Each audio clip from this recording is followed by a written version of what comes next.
Kamusta po kayo mga minamahal kong kababayan? Ito po ang inyong lingkod, Governor Presby Velasco. Inaanyayahan ko po kayong manood at sumubaybay sa ating programa, Presby with Love. Kasama ko po dito si Speaker Lord Alan Velasco, dito sa Marinduque News Network, Lucky 7 Channel 3, Radyo Kamalindig at Radyo Natin Buwak. Atin pong tatalakayin at bibigyan linaw ang mga isyong napapanahon, kaugnay po sa ating mahal na lalawigang Marinduque. Maaari po kayo magpadala ng inyong mga katanungan at suwestyon sa aking official FB page, Governor Presby Velasco, Province of Marinduque, o tumawag o mag-text sa telepono 0930-510-2411. Patuloy po tayo mag-ingat mga kababayan at manalangin po tayo na sama-sama nating malampasan itong krisis at pandemyang ito. Pagpalain po kayo ng ating Panginoon. Praise be with you.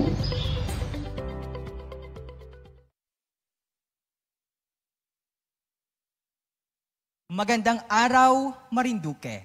Ako po, si Romeo Mataak Jr. ng Presidential Communications for Operations Office, Philippine Information Agency, at nandito na naman po tayo sa isa na namang episode ng Presby with Love, kung saan ito po ay talaga namang inaantabayanan ng ating mga kababayan. Dito po ay ilalahad ng ating gobernador ang mga proyekto ng Kapitolyo.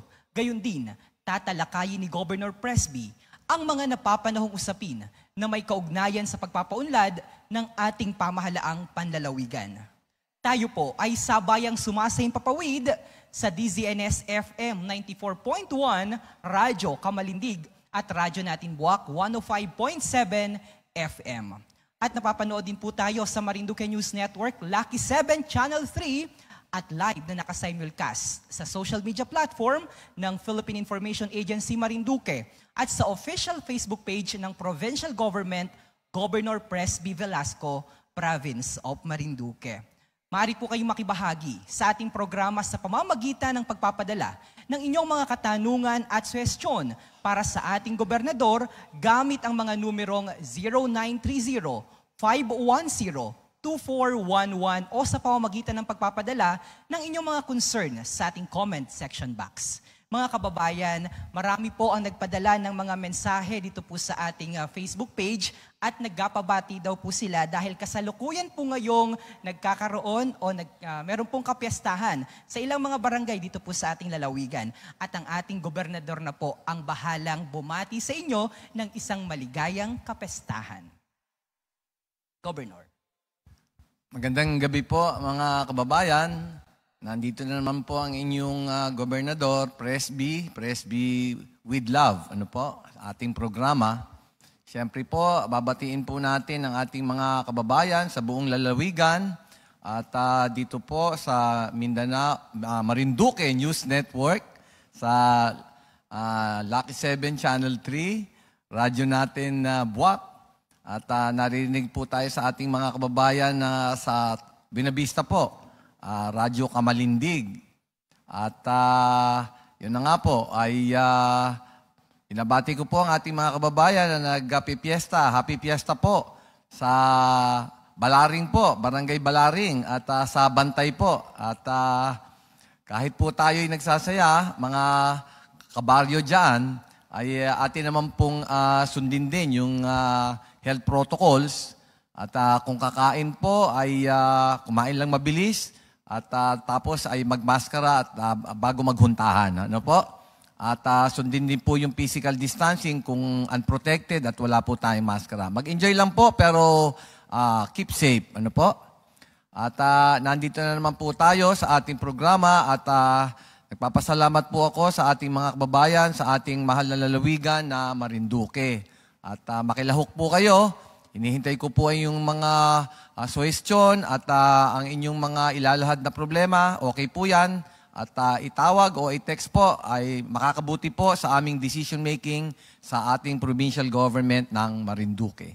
Alright, Governor, at ang ating pong mga kababayan na nanunood din dyan po sa bahagi ng Santa Cruz, of course, sa pangunguna po ng ating butihing bukal, na kasama po natin ngayon dito sa ating live program, si Bukal Eshmael Lim, at sa lahat po ng bumubuo sa ating pong mga kababayan dyan naman sa bahagi ng bayan ng Santa Cruz. Of course, sa ilan pa pong mga kababayan natin sa bahagi po ng Buak at sa bahagi po, of course, sa bayan po ng Torrijos. Magandang gabi po at magandang araw po sa ating lahat. At alamin po natin ano ang mga pinakahuling mga kaganapan at mga balita, mga programa po na na-accomplish ng ating pong pamahalaang panlalawigan dahil nitong nakalipas na linggo po ay talaga namang napaka-busy ng ating gobernador, kapiling po ang ating mahal na Congressman Lord Alan Velasco sapagkat bumisita nga ni po dito sa ating lalawigan ang ating naman pong kalihim ng Department of Tourism. Pero bago yan, alamin po muna natin sa ating pong ama ng lalawigan ng pinakahuling update sa COVID-19. Ganito po ang sitwasyon sa COVID-19. Alam naman po ninyo na medyo talagang matindi ang kalaban na ito at marami na pong napinsala at marami na rin pong pumanaw dahil sa mabigat na epekto na ginagawa nitong COVID-19. So, medyo tumataas po ang ating infection. Nung pong Mayo 12, ay meron lang po tayong 16, 1/6 na active cases. Tapos po, pagkatapos ng 2 linggo, ay nagkaroon po tayo ng 34 na active cases. Nadagdagan po. So, plus 18. 34 na po ang active cases natin. Mabigat po yun. Ngayon po ay noong Mayo 12 po ay ang ating total number of cases ay 390 po. Pero nito pong Mayo 26, mga 2 linggo pong nakaraan, ay nadagdagan po yan. Naging 428 po. 38 cases po ang nadagdag or 9.7% po ang itinaas. So mga kababayan, talaga pong delikado pa rin ang ating sitwasyon. Hindi pa rin po control kahit po tayo naghihigpit, kahit po meron tayong travel restrictions, lalo na po yung mga galing sa ibang bansa dahil po nakakatakot na yung mga variants, ay meron pa rin pong local transmission sa atin. Ano po? So, ganyan po ang sitwasyon, kaya po hinihiling ko po ang total cooperation ng lahat. Ano po? Maging disiplinado po tayo at sundin yung minimum health protocols. Again, doon sa loob po ng bahay, dyan ang hawahan. At kung hindi po kayo protected, ay talaga pong mag-ingat. Dahil po, ang isang infected na person ay pasa-pasa po ang infection, kaya po nagdumadami ang ating mga infected na kababayan. So, ingat po, lalo po doon sa loob ng bahay. Ano po? At yung po sa mga mass gathering, ay iwasan po na talagang hindi kayo protected. Palagi po nakasuot ng mask at physical distancing. Okay. At gayon din po, Governor, marami pa rin po sa ating mga kababayan yung sabi po nila ay bakit ang higpit-higpit daw po, Governor, ng pagpasok dito sa ating probinsya. At nalalapit na nga ni po, Governor, ang pagtatapos po ng buwan ng Mayo at inaasahan po ba na maglalabas na naman ng panibagong restriksyon hinggil naman po sa pagpasok ng ating para sa ating mga kababayan, mga APOR, mga non-APOR, mga LSI, mga OFW dito po sa ating probinsya? Magpapatawag po tayo ulit ng meeting nitong ating Provincial Task Force COVID-19 at pag-aaralan po yung sitwasyon at malalaman po natin sa 1 linggo kung paano po ang ating mga regulasyon. Pero alam nyo po, hindi lang po dito sa Marinduque tumataas ang infection. Kahit po sa mga ibang lalawigan, outside na po yan ng NCR+, ay nakikita po yung pagtaas ng infection rate. Kaya po hindi lang dito sa Marinduque nangyayari yan. Tingnan nyo pong mabuti mga kababayan, pag yung mga pumapasok po sa atin ay galing sa NCR+, at doon po sa mga lalawigan din na GCQ pa ngayon na binabantayan, meron pa rin po mga lalawigan na kahit MGCQ ay tumataas naman ang infection rate. No po? So yan po ay ating i-consider. So far po ay ang nakikita po natin ay effective po itong travel restrictions dahil kukonti po yung nanggagaling sa labas na nakakahawa. Ang binabantayan pong mabuti ay yung local transmission. Kaya nga po sabi ko kanina, tayo po ay magtulong-tulungan. At hindi po natin matatapos to kung marami pong hindi sumusunod at tumutupad doon sa ating mga IATF resolutions at pati po yung ating local protocols. So malalaman nyo po next week yan. Pero titignan po natin dahil nga po nabanggit ko na tumataas po ang infection rate at alam nyo naman po ang inyong kalusugan at ang buhay ng ating mga kababayan ang siyang pinaka-importanting konsiderasyon. At tandaan nyo po sa MGCQ, kahit po MGCQ tayo, essential travel lang po ang ina-allow dito. Yung mga galing po sa labas na dati pong nakatira dito o kaya ay yung mga may kamag-anak dito ay pagpaliban muna ang pagpunta po dahil nga rin po tumataas ang infection rate natin ngayon. Okay. Tayo po ay patuloy rin na nananawagan sa ating mga kababayan na patuloy po kayong patuloy niyo pong unawain yung mga restriksyon sapagkat yan po talaga ay ginagawa ng ating lokal na pamahalaan para masiguro po ang kaligtasan ng kalusugan ng bawat mamamayan dito po sa ating probinsya. At gayon din po, Governor, pagdating naman po sa usapin ng pagbabakuna, ano po ang recent development dito? Ganito po ang sitwasyon, mga kababayan. Ang naibigay na po na doses sa atin or vaccines ay around 17,600.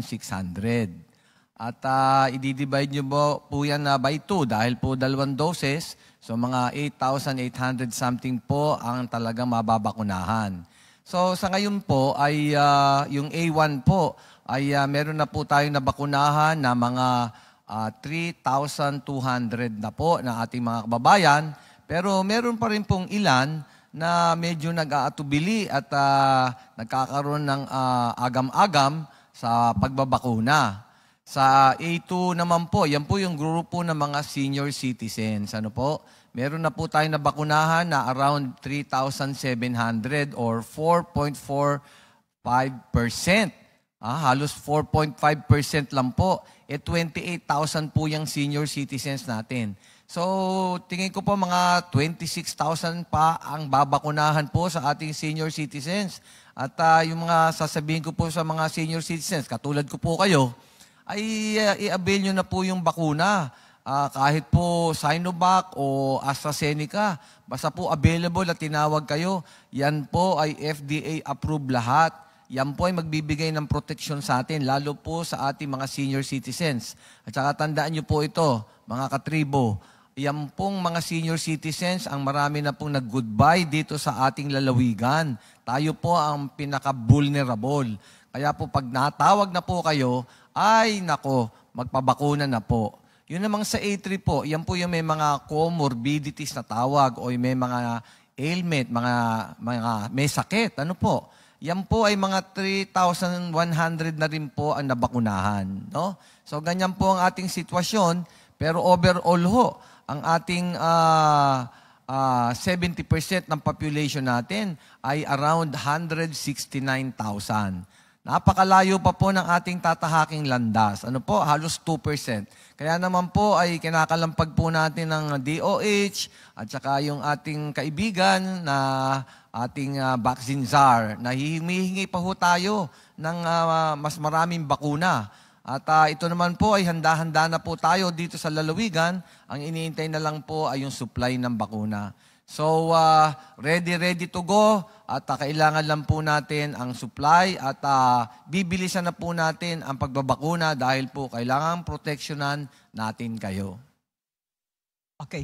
Governor, babalikan ko lamang po yung usapin po ng ESPAS dahil nahihirapan daw po, Governor, yung ating mga kababayan na gamitin yun pong application, web-based application na ESPAS. Sa bahagi po dyan sa Mindoro, si Governor Dolor, I understand, ay sumulat po, nagpadala po ng liham sa ating pong secretary Department of Health, gayon din po kay CABSEC Carlo Nograles. At aniya po ay yung mga kababayan daw po niya dyan sa bahagi ng Mindoro ay walang masyadong maraming smartphone para gamitin yung S-Pass.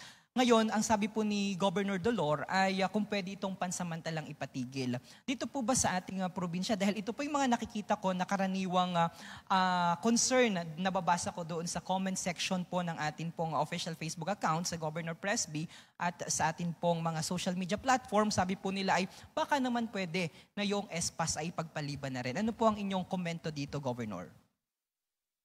Alam niyo po itong S-Pass, yan po ay kasama sa IATF resolution. At sa IATF resolution 110, nakalagay po yan na kailangang gamitin. Sa katunayan nga po, kahit po may mga local application, o ibig sabihin po yung application na ginagamit para sa ganyang pass ng iba't ibang lalawigan o LGU, ay kailangan pong pumasok dyan sa S-Pass. So, yan po ay mandatory na po yung gamitin. So, ginagamit naman po natin yan at syempre po ay apektado naman yung mga walang smartphone o computer o kaya ay hindi rin marunong gumamit ng ganong mga bagay.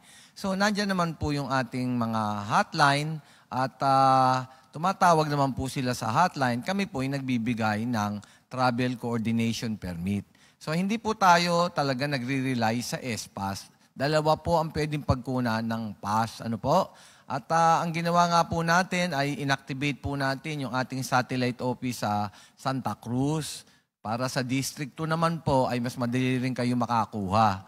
So nakikita po namin talaga pong ang dami rin tumatawag at talaga naman pong puspusan naman pong sinasagot at ginagawan ng aksyon ng ating mga kasama dito sa call center namin. Pero po talagang marami. Ano po? So, yun nga, pang-unawa lang po. At yun naman po ay bibigyan kayo ng solusyon.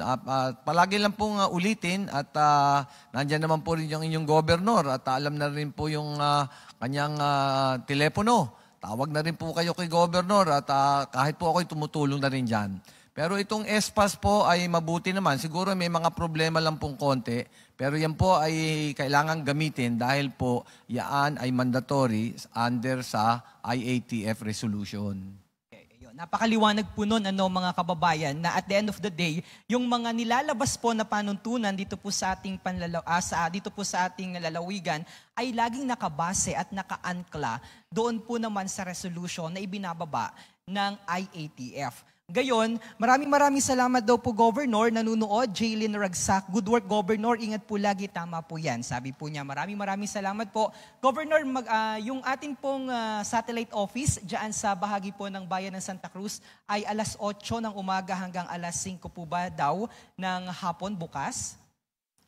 Opo. Bukas po yan yung working hours po. Ano po? So, yun nga po, pag nagka-problema naman, kung past office hours po, nandyan nga po yung aking telepono rin. Tawag na rin po kayo kahit anong oras po ay handa naman tumulong ang inyong gobernador. Pero syempre nga po ay may mga office hours po talaga. Kaya 8 to 5 po ang bukas ng ating satellite office. Diyan po sa ground floor ng munisipyo ng Santa Cruz. Opo. Napakadali lamang pong hanapin. Sa mga nanonood po, naka-flash po sa ating mga TV screen, 0930-510-2411. Sa mga nakikinig naman po sa kanilang mga talapihitan, sa kanilang mga radyo, ulitin ko po, 0930-510-2411. Ang telepono po na maaari niyong pagtawagan kung kayo po ay may mga concern pagdating naman po sa S-Pass o sa TCP o anumang concern na nais po ninyong ipaabot sa ating mahal na gobernador. At Governor, sabi ko nga po sa pag-intro natin kanina ay napaka-busy po natin last week dahil binisita po tayo ng isang napaka-sipag, bukod sa napakasipag ay napakagandang kalihim ng Department of Tourism. Governor, mangyari lamang pong pakibigyan ng mga impormasyon yung ating mga kababayan sa highlights ng pagdalaw po dito sa atin ni Secretary Berna Puyat. Napakaganda po ng bisita ng ating Secretary of the Department of Tourism, si Secretary Berna Romulo Puyat. So, napakagandang oportunidad po sa atin para maipakita po sa kanya itong ating mga magagandang tanawin at tourist areas. Ano po? So, nung dumating po siya sa Friday, of course, sinalubong po namin siya sa Gasan Airport. At tapos po noon ay tumuloy po kami dito sa convention center natin. At nagsalita po siya doon at nagpaliwanag at nagbigay ng full support sa ating tourism industry dito sa Marinduque. At namigay din po siya noong ating DOT DOLE cash assistance at mga 16 million po yun. Ilalatag po yan. Pinaliwanag niya po yun na unti-unti pong ibibigay yan sa iba't ibang bayan. Ano po? At nagbigay din po siya ng mga sertipiko dito po sa ating mga involved sa tourism business dito sa Marinduque. Pagkatapos po noon ay tinreat namin siya sa tanghalian dito sa Casa Emilio at pinakain po natin sa kanya yung pinaka masasarap at natatangi po nating mga pagkain. Ay talaga naman pong impressed siya at sabi niya ay talagang busog na busog ako dito. Napakasasarap ng pagkain niyo. Ano po? At pagkatapos po noon ay dinala naman po siya sa museum natin dito sa Buwak at pinakita po yung ating mga tanging mga items doon na nagpapakita ng ating culture at tourism din po. At nagpunta rin po siya sa Heritage House dito sa Buwak at na-appreciate din po niya yon.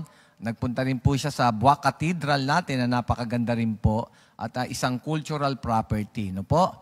Ayan. So, pagkatapos po noon ay nagtuloy din po sa Luzon Datum.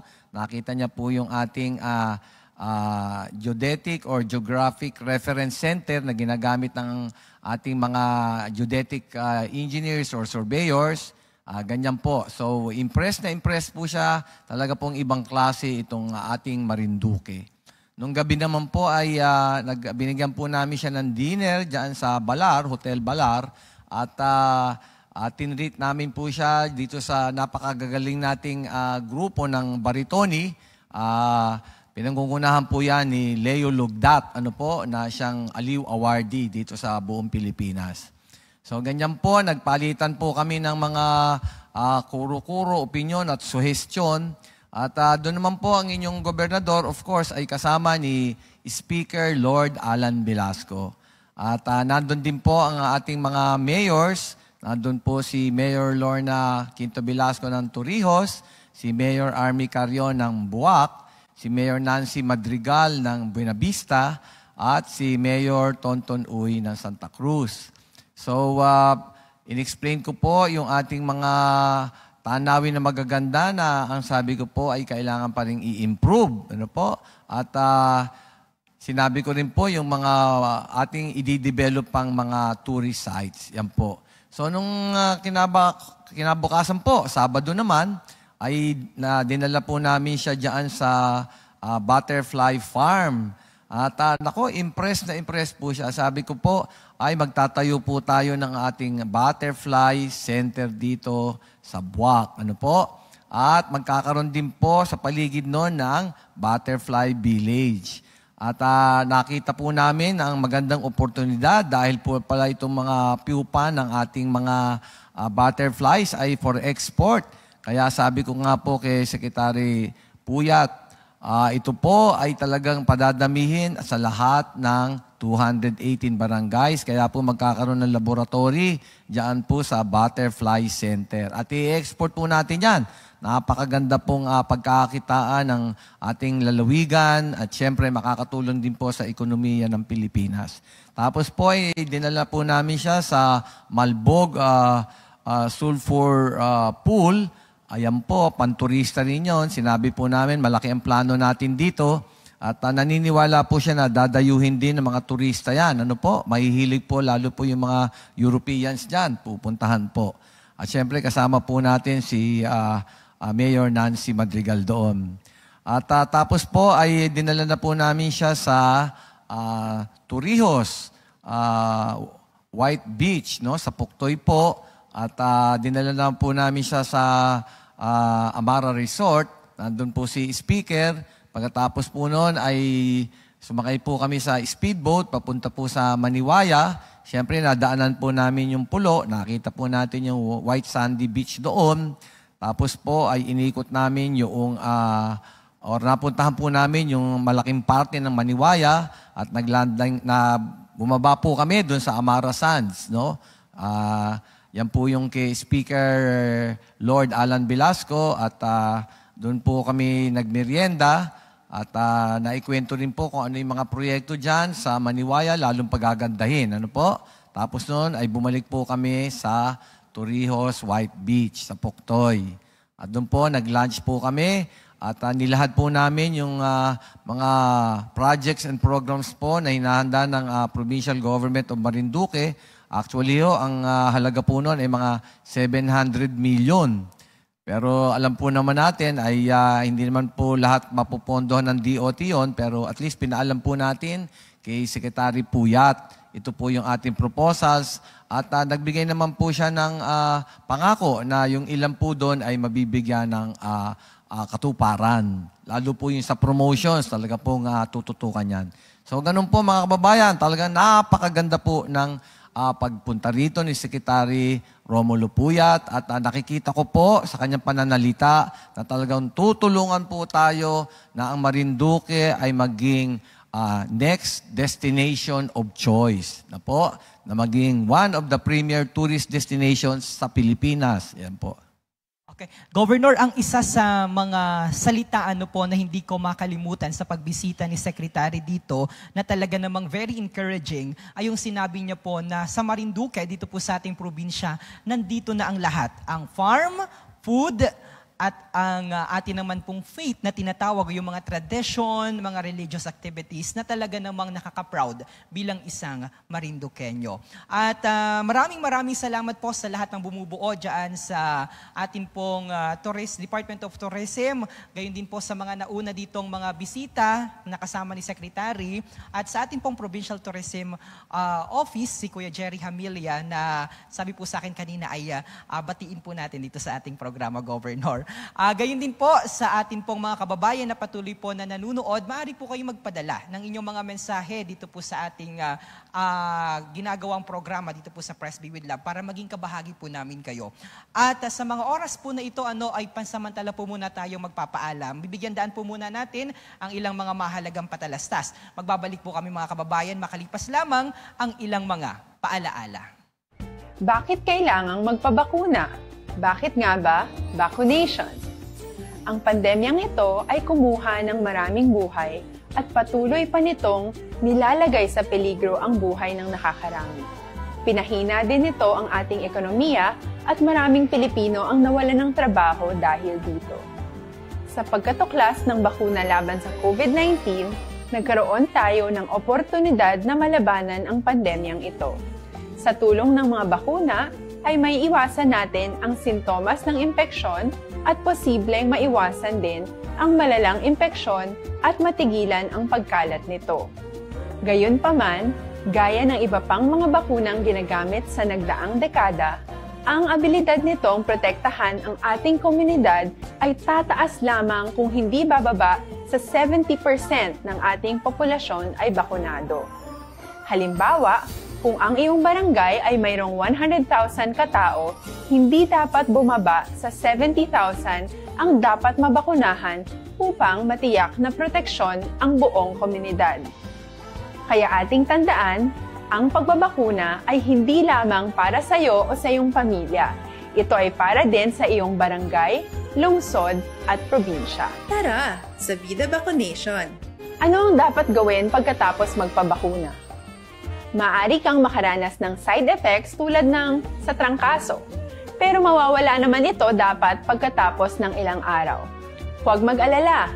Senyales to na bumubuo ng proteksyon laban sa sakit ang katawan mo. Karamihan nakakaranas ng lagnat o sakit at normal ito. Kontakin ang iyong healthcare provider kung ang pamumula o pagiging sensitibo ng lugar kung saan ka tinurukan ay lumala pagkatapos ng 24 na oras. At kung nag-aalala ka pa sa iyong mga sintomas o kung hindi sila nawawala pagkatapos ng ilang araw. Importanteng may ulat mo ang mga ito sa health authorities para maaral ng mga eksperto kung konektado nga ba ang mga sintomas mo sa bakuna o hindi. Ayaw naming mag-alala ang publiko ng hindi kinakailangan. Sa mga bakuna na meron tayo ngayon ay kinakailangan ang 2 turok ng bakuna upang mabigyan ka ng inaasam na proteksyon. Kailangang magpaturok ka pa rin ng pangalawang bakuna kahit nagkaroon ka ng side effects. Maliban na lamang kung pinayuhan ka ng iyong healthcare provider na ipagpaliban ito. Tara sa Vida Vaccination! At muli po tayong nagbabalik sa atin pong programang Press Be With Love. Kasama pa rin po natin ang ating mahal at napakasipag na Governor Presby Velasco. At iniwan po natin kanina yung usapin o pinag-usapan po natin kanina yung tungkol sa napakagandang mga tourism destination at mga plano po ng ating pamahalaang panlalawigan pagdating naman po sa sa sektor ng turismo. At mainit po itong pinag-uusapan, Governor. Ito po yung mga kababayan natin o may mga nakakatanggap po tayo ng ulat na ginagawa daw pong backdoor. Ito pong Maniwaya. Sabi mo nga ni po kanina, Governor, ay nagbisita dyan ng ating kalihim at nakita niya yung ganda ng Maniwaya. Subalit, Governor, itong Maniwaya ang ginagawa ring daanan ng ilan sa mga kababayan o mga turista na instead na magbigay ng kaunting tulong sa pamamagitan ng mga entrance and registration fees, ay ginagawa lamang po itong bahagi ng kanilang tourism activities dahil dyan po sila nakuha, Governor, ng tour guide o ng mga travel itineraries dyan po sa bahagi ng Quezon. Ano raw po ang update dito at ano po yung binibigay ninyo o ginagawa ninyong hakbang para ito pong mga bagay na ito at usapin na ito ay atin pong mapigilan? Kinausap ko po si Mayor Tonton Uy at sinabi ko po itong sitwasyon dito na yung ating mga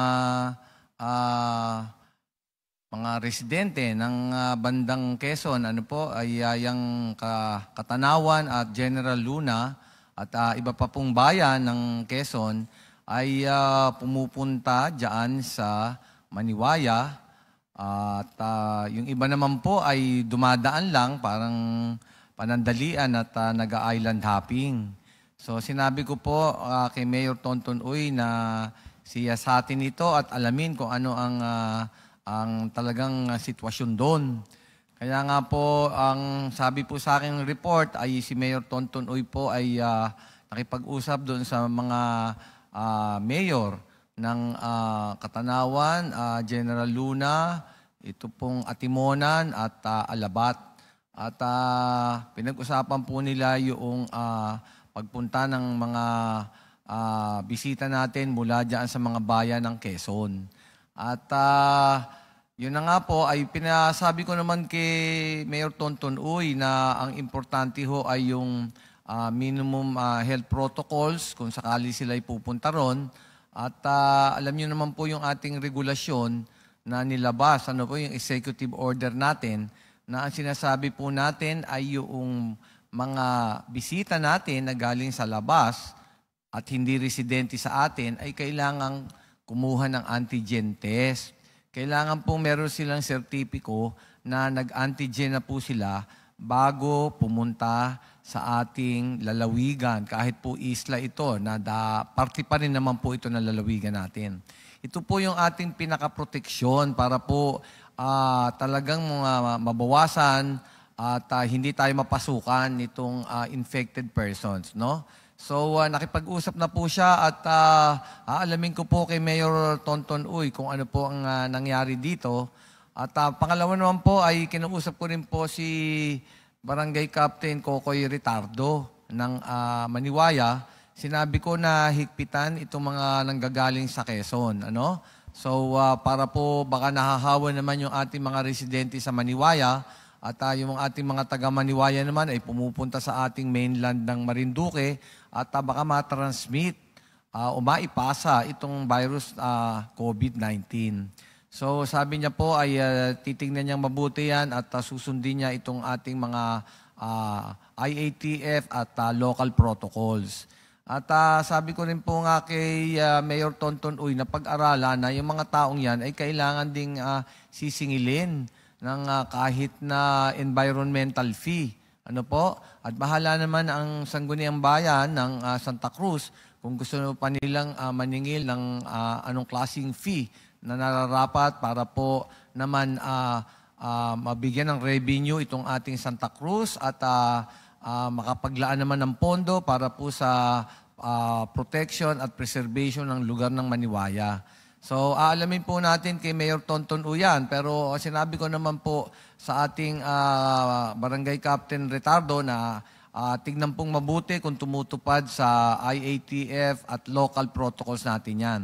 Kung dumidiretso naman po yan sa Buyabod, ay nakausap ko na po si Colonel Wilson Santos at sabi ko, bantayan niya ng kapulisan at huwag papasukin kung walang pagsunod sa ating executive order, lalo na po yung antigen test na kailangan sila magpresenta.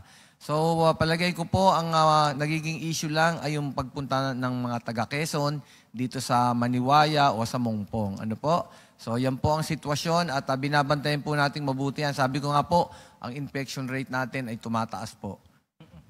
Governor, speaking of mga tourism industry and enterprises na naapektuhan po ng COVID-19 pandemic, ano po, isang katanungan po, ano po ang mga konkretong plano on how the province will recover and normalize the tourism industry? Well, alam niyo po, isa na ako sa gusto ko pong buksan ang ating pintuan dito sa ating mga turista, whether foreign or local. Ang problema nga po ay tumataas po yung infection rate natin. So, ang sabi ko po, hanggat hindi po natin nababakunahan itong 70% or 169,000 na ating mga kababayan, ay medyo maingat po ang ating pagbubukas ng pinto dito sa mga turista. Diniscuss ko po yan kay Secretary Puyat at sinabi ko, medyo pwede hong bigyan ng konting luwag kung talagang naka-RT-PCR po yung ating turista na papasok. At yung may itinerary po ng activities na talagang klaro na po sa ating travel operator dito. At ang importante po ay parang nakababol lang po sila. So, isang grupo lang po ito at naka-fix na po yung pupuntahan nila. Siyempre, may reservation sila sa hotel. So, nandun lang po sila. At sila lang po ang magkakaroon ng aktibidades. Ano po? Doon sa hotel, iiwasan po ng ating mga employees ng hotel o resort na magkaroon ng physical contact at yung mga health protocols ay susundin mabuti. Kung yung po namang lalabas at kailangan pong bumisita sa mga tourist areas, ay may oras po yun at controlled po at regulated nung kailangan pong may tour guide na kasama palagi yon who will see to it na talagang susundin yung protocol at bawal pong makisalamuha o magmingle doon sa ating mga kababayan. So yan po yung isang sinabi ko. Sabi naman ni Secretary Puyat ay maganda yan at titignan na po yan at pwede naman pong gawin talaga yan. Pero yun nga po, sabi niya, ang final say ay nasa local government unit. Ang sabi ko po nga ay sige po at pag-aaralan po ng ating probinsya kung kailan na po yung panahon na talaga tayo mag-o-open sa tourism. Alright. At pansamantala po muna nating iwan ang usaping turismo dahil alam niyo po, Governor, marami rin po tayo mga kababayan ang naghihingi ng update, lalong-lalo na po sa ating sitwasyon ng kuryente dito sa ating probinsya. Ano raw po ang pinakahuling update at bakit meron pa ring mga manakanakang mga pagkawala ng supply ng kuryente dito po sa ating lalawigan? Well, mga kababayan, alam niyo naman po na nagawa na namin ng paraan ni Speaker Lord Alan Velasco yan. 2 beses po kami nagkaroon ng Power Summit. Ano po? So, nasabi ko na nga po na nagpasok ng 4 megawatts pa nga po yun na genset At inayos na po yung 69 kV line, ano po, from Buwak papuntang Torrijos. Para po kung ano man mangyayari na kulang na energy sa isang lugar ay kayang ibato sa kabila.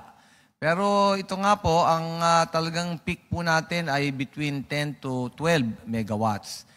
At tayo po ay merong kakayahan sa 14 megawatts. So talaga pong 2 hanggang 4 na megawatts po ang surplus. Kaya naman po nagkakaroon ng brownout paminsan-minsan ay dahil nga po yung palapa ng coconut trees o ng puno ay tumatama, napuputol, at mabilis naman pong inaaksyonan ni GM Gaudencio Sol. At sa katunayan nga po ay meron na pong dadating na 3 megawatts pa na genset, at additional pang energy yan. So may surplus na pong 4 na megawatts, may darating pa po tayong 3 megawatts. At yung power barge po, alam ko po, mga 5 megawatts po yan. Talaga pong tinanggal yan dahil nga po humihina na yung binibigay na kuryente, ibabalik na rin po yan. So marami na po tayo talagang kuryente. At maaayos na po yung brownout na yan. Pero hindi ho mapipigilan na paminsan-minsan meron pag yung napuputol po ang kuryente. Yan nga ang dapat nating pagtulungan. So hinihiling po natin at hinihiling din po ng Marelco na yung mga may-ari po noong dinadaanan ng linya ay pumayag na po na putulin yung puno. At yan po ang talagang pinsala sa ating mga transmission lines. Mag-cooperate naman po kayo kasi po ang dami pong naaapektuhan ng mga brownouts. At malay nyo, baka pagsimulan pa ng sunog yan. Sana naman po hindi mangyari.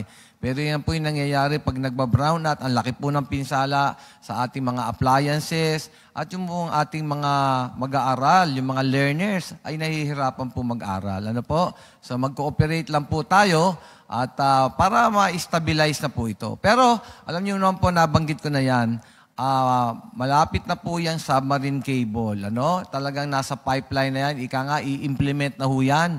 At by 2024 or early 2025 po, tapos na yung proyekto na yan. So, yan nga po ang ating ginagawa at talaga pong hindi tayo tumitigil na ma-stabilize ang ating kuryente at affordable pa po, mas mababa pa po ang babayaran nyo na per kilowatt. Yan po ang ating lagay sa kuryente. Okay. Well, ano pa ba tungkol naman ho sa tubig? Darating ho bukas yung local water utilities administration officials. At magpupulong-pulong kami. Alam nyo naman po yan, 1 year and 6 months lang ho. Meron tayong feasibility study at nabigyan na po ng pondo ni Speaker Lord Alan Velasco na 433 million. Ang bilis ho niyan. Record ho yan. So, 2021, uumpisa na po yan. Kaya po nandito yung Local Water Utilities Administration officials, kakausapin po ang ating mga municipal mayors. Sa ngayon po ay itong Buenavista ay pumayag na po na yung water supply, yung bulk water supply at distribution lines ay ipapasok na po sa water district. Ganon din po ang Mugpog at ang Santa Cruz naman po ay pumapayag po sa bulk water supply. Kanila daw yung distribution. Yung gasan po ay wala pa pong sinasabing posisyon pero aalamin po natin bukas. Yung pong Torrijos ay meron na pong water system pero iintayin po natin kung gusto po nilang ipamahala yung bulk water supply. So ganyan po yung sitwasyon. Alam niyo naman po ang pangako natin. Problema sa tubig, atin pong bibigyan ng solusyon yan, itong term na ito. Yan po ang pangako ng inyong gobernador at ni Speaker Lord Alan Velasco. Bakit po? Importante po ang tubig at kuryente sa ating buhay. Importante po ang tubig at kuryente para po sa mga negosyante at investors. Importante po yan sa ating mga turista at hindi po darating ang mga turista kung malabo po at wala tayong tubig at mahina po at brownout ang ating kuryente. Yan po ang ating sitwasyon. At yung nga po, internet. Yung internet po ay nakabit na po yung fiber optic mula Batangas papuntang Marinduque at yung fiber optic po ay niro-roll out na po sa kabuuan ng lalawigan ng Marinduque. Malapit na po ma-stabilize ang ating connectivity at hindi na po mahihirapan tayong lahat, lalo po yung ating mga estudyante.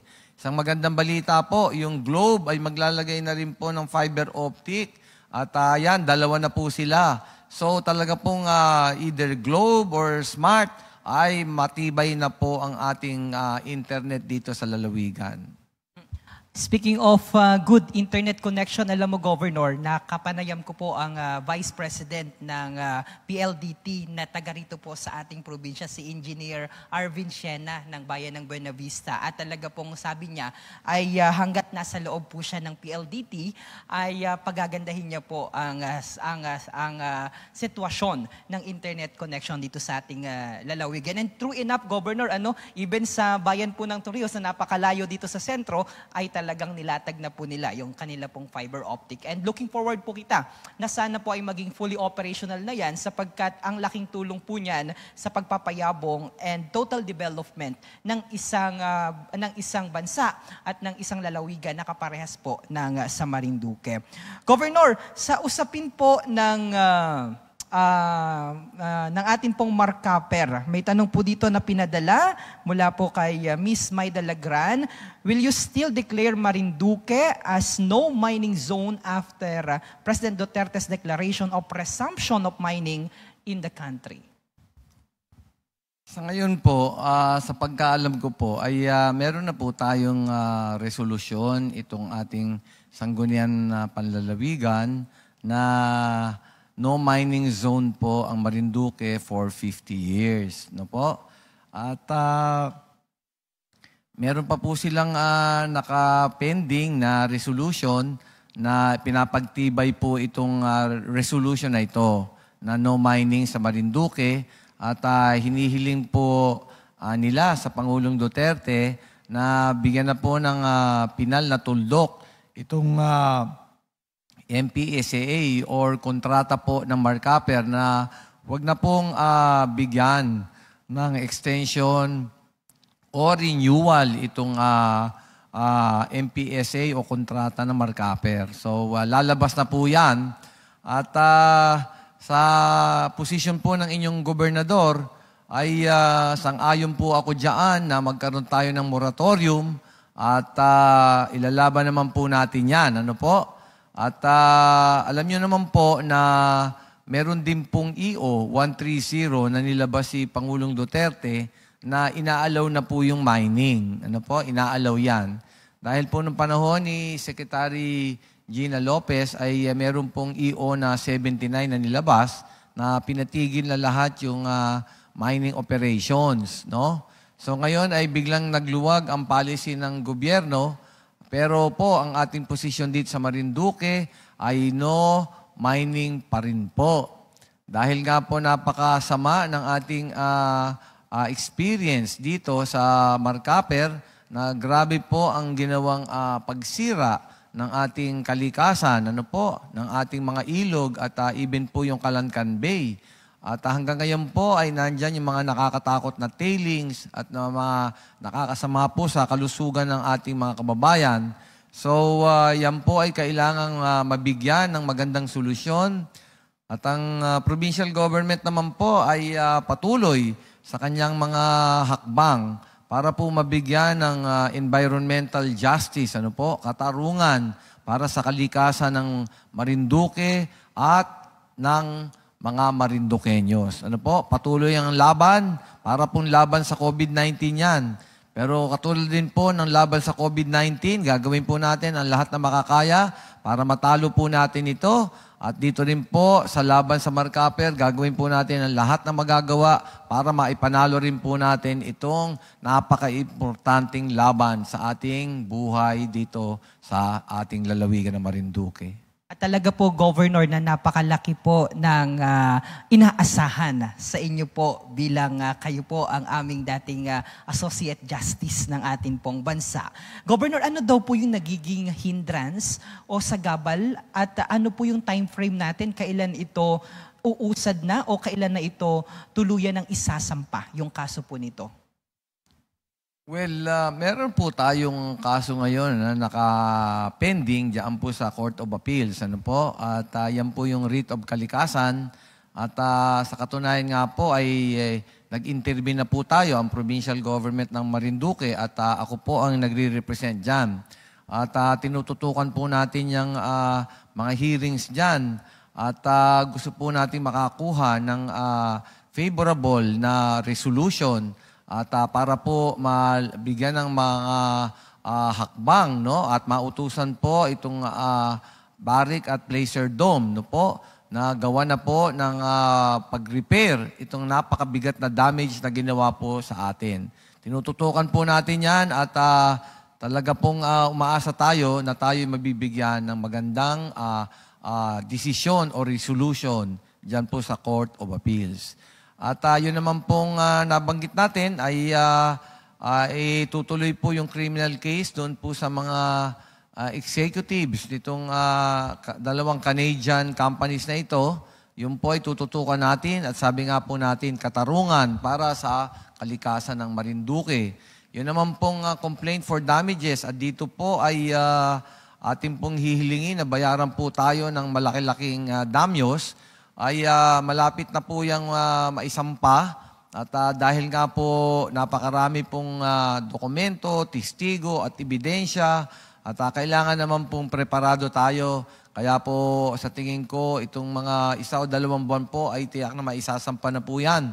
At yan po ang pinakamagandang laban din po na ating gagawin. Patuloy din po ang ating hakbang na pagbayarin itong markuper ng real property taxes na delinquent po sila. Tagal na po eh. So malaki-laki rin po yan at yan po ang ating ginagawang hakbang ngayon. So hindi po tayo titigil hanggat hindi po natin maatim ang katarungan para sa ating kalikasan sa Marinduque. Marami pong talagang natutuwa na marinig po yan, Governor, ang posisyon po ng ating pamahalaang panlalawigan hinggil po sa laban natin sa markuper. At Governor, ito pong usapin, ito po iniintay ng ating mga kababayan, yung usapin po ng legalidad ng operasyon ng peryahan ng bayan dito po sa ating lalawigan. Governor, ano po ang iyong pagkakaunawa dito po sa ating peryahan ng bayan na sinasabi at mainit pong pinag-iusapan ngayon dito po sa ating lalawigan? Medyo nung nalaman ko nga po yan, ay nalaman ko pa yan kay Bishop Juni Maralit. At natanong nga po ako kung ano yung peryahan ng bayan. At pati po ako ay nag-isip at alam ko po ay wala naman po akong nalalaman sa operation. Kaya nga sabi ko po nga ay titingnan ko po. So nagsaliksik po tayo at nagtanong-tanong. At ito palang peryahan ng bayan, ang korporasyon po dyan pala ay yung Global Tech. Ano po? At ito palang peryahan ng bayan ay per information po ay nakakuha ng parang authorization o parang permit po sa PCSO. At nagkaroon naman po sila ng problema ng PCSO. Ang balita ko po ay may kaso pa pong nakapending dyan sa Court of Appeals o pati sa Supreme Court po. So ganyan po ang sitwasyon. Pero ang nalaman ko rin po ay may inisyo naman pong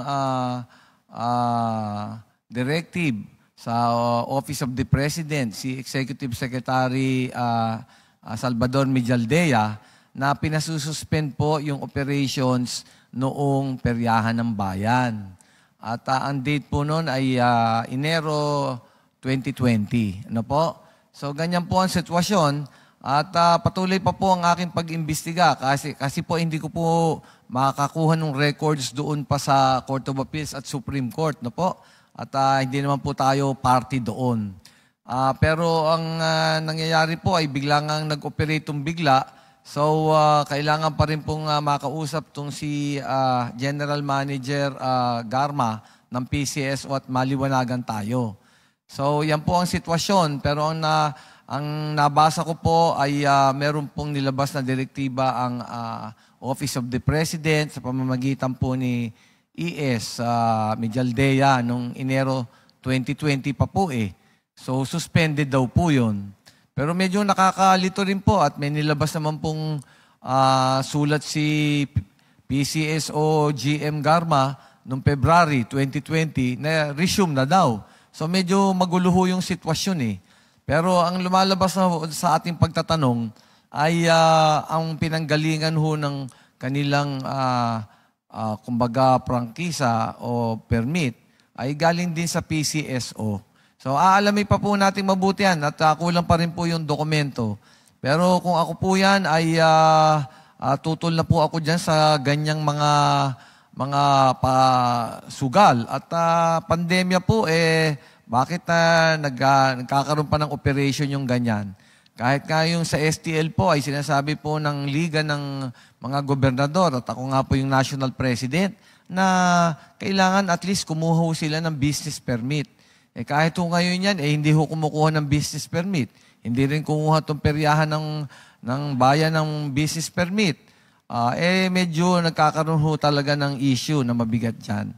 So, malalaman po natin na masusing after na mas malalim na pag-imbestiga po at kailangan makausap ko po yung si GM Garma at makakuha po ng mga kaukulang mga papeles o pleadings o orders dito po sa kaso sa Court of Appeals at Supreme Court. Kasi Governor, dito daw po sa bayan ng Santa Cruz ay merong nag-ooperate. Tapos dito naman po sa bayan ng Buwak, meron daw nilabas na cease and desist order nga ni po ang munisipyo ng Buwak. So naguguluhan po yung ating mga kababayan, like for example sa bahagi po ng Santa Cruz, kung sila ay mataya, ano po ang inyong mapapayo, Governor, doon sa ating mga kababayan? Well, kung susundin po natin yung direktiba ni Executive Secretary Medialdea noong Enero 2020 na suspended po, yun po ang tingin kong dapat sundin dahil po yun galing sa Office of the President. At alam nyo naman po ang supervision ng PCSO ay nasa Presidente. No? Hindi naman po kayang baliktarin o i-amyendahan o i-revoke ng isang general manager ng PCSO yung order po ni Pangulong Duterte. So, sa aking pananaw, pero base po lang ito sa aking kaalaman at pinagbabasihan ko po yung direktiba ng Office of the President, ay dapat po ay suspended muna po ito. At saka, yun na nga po, pero medyo may mga issue daw na status quo ante, na yun daw parang inaalaw na daw yung peryahan. So, medyo may legal issue rin po Pero kung talagang pagbabasihan po, ang advice ko po ay yung nilabas po ng Office of the President, ayun po yung ating sundin. Ano po? I-suspend muna natin yan hanggat hindi ho nakaklaro ng korte kung sino may karapatan, kung talagang may karapatan at kailangang mag-operate. Opo. Okay, tama po kayo, Governor, dun sa sinabi nyo kanina, na bakit pa mataya? Panahon nga ni po ng pandemya at napakahirap talaga naman na maghanap po ng pera. Huwag nyo na pong isaalang-alang o itaya po yung natitira nyong kwarta dahil hindi nyo po alam kung kayo po ay mananalo o hindi. Sayang naman kung kayo po ay matalo. Okay. Governor, yung iba po nating mga kababayan nagtatanong pa rin po dahil interested po sila dito po sa ating pinamimigay o dito po sa ayuda na sinasabi natin na PGM Love. So may mga challenges daw po sila sa pag-avail nito pong PGM Love. Ano po ang recent update natin, Governor, doon din sa mga hog racers na ano po ang malinaw na plano po ninyo para po doon sa ating mga hog racers? Muna. Well, kahapon po, mga kababayan, ay umattend po ako ng hearing ng Sangguniang Panlalawigan. Ito nga po yung tinalakay nila sa committee ni Bukal, John Fernandez, at umattend po doon ang ating Bukal Maelim at Bukal Tet Caballes. Nandun din po yata si Majority Floor Leader Adeline Angeles. At yun nga po ay tinalakay po itong nilabas nating executive order Dahil nga po may moratorium tayo hanggang August 8, 2021. At yun nga po, ang rason naman dyan ay halos 68,000 po ang naibenta na po nating baboy. Napakadami po, naubos po yung inahin natin. So, ang natira po ay halos mga 13,000 na inahin na lang po. Kaya po natin naglabas na ng moratorium na extend nga po hanggang August 8. Later on ho ay pinakinggan naman natin ulit itong ating mga nagpapalaki, yung traders at yung mga ating mga kababayang namimili sa palengke. So pinayagan na po na magbenta ng lalaking baboy, yung pong may depekto at yung pong matsura o yung pong talagang hindi na po kaagad pwede na mag-anak. Ano po? So yung meeting po kahapon ay sinabi po ng mga tao na yun naman pong inahin ay meron po talagang hindi pwedeng gawing inahin na maganda na maring hindi ho marami ring biik na magagamit at mahihirapan po yung inahin at pinipili po pala yan ng mga ating mga nagpapalaki. So napagkasunduan po kahapon na kahit po babae at pwede maging inahin, kung sa pag-aakala naman nung nagpapalaki ay hindi pwedeng hindi magandang gawing inahin dahil hindi maraming magiging anak na biik o yung mabubuhay na biik, ay dapat naman daw pong i-allow. Kasi nga po ay panayang pakain nila ng pakain at wala naman silang intensyon gawing inahin, di sayang lang naman ho yung ipapakain at hindi rin maganda at hindi rin ho maraming biik na malusog ang kalalabasan. So, pumayag naman po inyong gobernador na magluwag at i-allow na rin po yung ating mga nagpapalaking baboy na magbenta po ng mga inahin na hindi naman magiging magaling at magandang inahin. Pero yan po ay dadaan sa Office of the Provincial Veterinarian. Siya po ang magdidetermine kung talagang hindi na pwedeng magandang inahin at pwede nang ibenta. So may regulasyon din po at maglalabas po tayo dyan. Ang sabi ko po sa kanila, basta po makakabuti sa lahat ng may interest dyan sa hog industry, ay titignan naman ng kanilang interest at napakaganda nga po kung everybody happy. Tapos nga po ay napagkasunduan din doon na farm gate price, para maprotektahan lalo itong ating mga hog raisers, ay magkakaroon ng farm gate price na 170 na live weight. Yun po ay napag-agrihan ng mga representante ng kanya-kanyang sektor sa hog industry. So, naging 170 po ang farm gate price. Yung po yung ibig sabihin yun ay yung minimum na pwedeng ipresyo ng baboy na nagpapalaki. At napagkasundaan din po na 280 ang price ceiling. So sa palengke po natin at sa lahat na nagtitinda sa buong Marinduque po, hindi pwede pong tumaas ang presyo ng karne na 280 per kilo. So yan po napagkasunduan, mukhang maganda naman po at nagkasundo-sundo. So yan po ang mangyayari. Maglalabas din po ako ng amended na executive order para po mapaloob doon yung pwede nang ibenta yung babae na hindi na pwedeng maging magandang inahin. Governor, last dun sa ating PGM Lab, tuloy-tuloy pa raw po ba ito, Governor? Opo, tuloy-tuloy po yan. Ako, napakaganda po ng reception at gustong-gusto po ng ating mga kababayan. Actually po ay meron tayong nakalaan na 9,000 na mga borrowers na pwede po dyan. So, ngayon po ay 8,100 na po yung nag-apply. Ginagawa lang po namin ay binibilisan po namin ng todo na yung pagproseso. Para mabigyan ng tulong natin kaagad yung ating mga kababayan na nangangailangan. At gusto na po namin ibayad ng cash, hindi na po cheque. At meron pa rin po kami namang dagdag dyan. Meron po kaming mga 2 million para po sa loan assistance venture para sa mga kababaihan. So mga 400 po yun, may dagdag pa. At meron po naman kaming additional pang hinahanap na pondo. So, ang target po namin, baka umabot po ng mga 15,000 yan. So, wag ho kayong mabahala. Yung interesado pa po, ay mag-apply lang po at talaga pong gagawa natin ng paraan para po makatulong. So, yung nga po, ay gusto ko rin ibalita na nagkasundo na po kami dito ng DTI. Andito po yung chief nila, si Roniel Macatol. At meron po tayong programa dyan. Ito naman po yung mga loan sa ating mga agri-entrepreneurs o kahit po sinong negosyante na ang programa po natin dyan ay Presby Cares. No po? Ayan. At yung loan na po yan ay galing sa SB Corporation. Ang inyong pong gobernador at ang kanyang mga katulong dito sa provincial government ang mag-a-assist po sa ating mga kababayan kahit po sa malayong baryo. Dahil po kailangan yung internet doon ay ginawan po namin ng paraan na yung ating mga naghahanap buhay doon na gustong umutang, maliit din naman po yung interest, halos wala na rin po.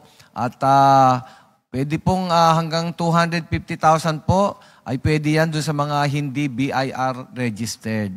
Mayor's permit lang o barangay permit, pwede na pong gamitin. At magko-comply lang po at accomplish lang po yung application form at 3-minute video na interview, okay na po, tutulong po ang inyong provincial government. So maganda po yan.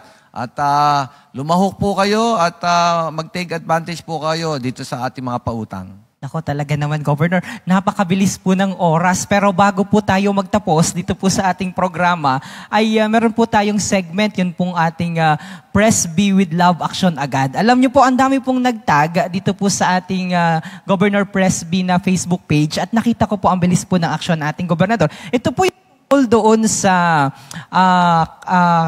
dyan po sa pagpasok po dito sa bayan ng Buwak, meron po diyang arko na ayon po sa ating mga netizen ay delikado na. At tinagpo ang ating ang official Facebook page ng Governor Presby at Ora-Orada. Inaksyonan po yan ng ating pamahalaang panlalawigan.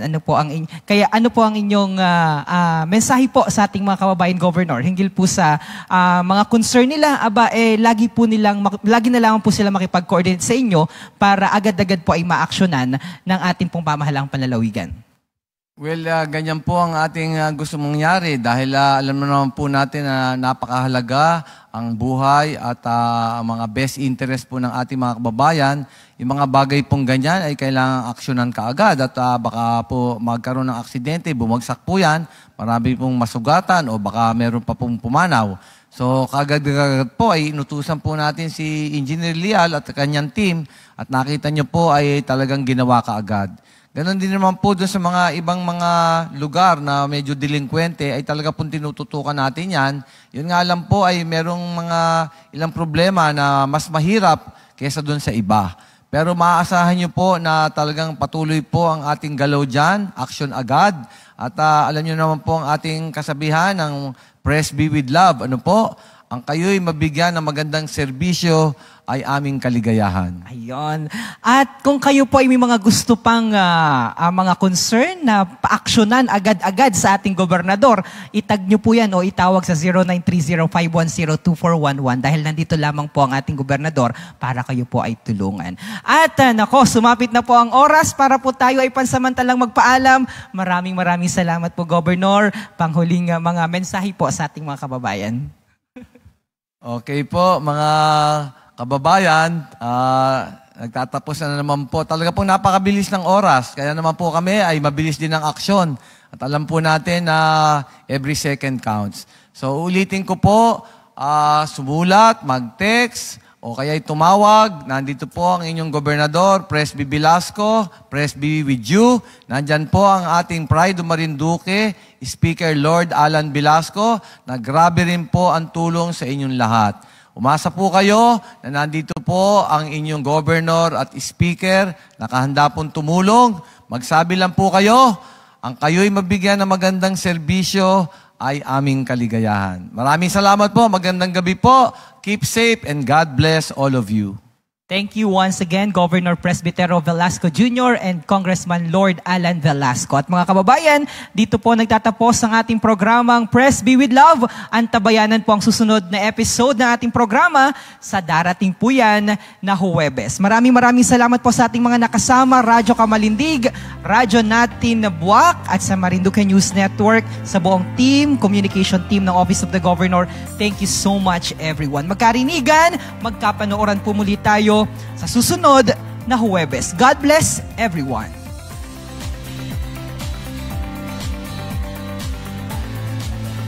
Kamusta po kayo mga minamahal kong kababayan? Ito po ang inyong lingkod, Governor Presby Velasco. Inaanyayahan ko po kayong manood at sumubaybay sa ating programa, Presby with Love. Kasama ko po dito si Speaker Lord Alan Velasco, dito sa Marinduque News Network, Lucky 7 Channel 3, Radyo Kamalindig at Radyo Natin Buwak. Atin pong tatalakayin at bibigyan linaw ang mga isyong napapanahon kaugnay po sa ating mahal na lalawigang Marinduque. Maaari po kayo magpadala ng inyong mga katanungan at suwestyon sa aking official FB page, Governor Presby Velasco, Province of Marinduque, o tumawag o mag-text sa telepono 0930-510-2411. Patuloy po tayo mag-ingat mga kababayan at manalangin po tayo na sama-sama nating malampasan itong krisis at pandemyang ito. Pagpalain po kayo ng ating Panginoon. Praise be with you.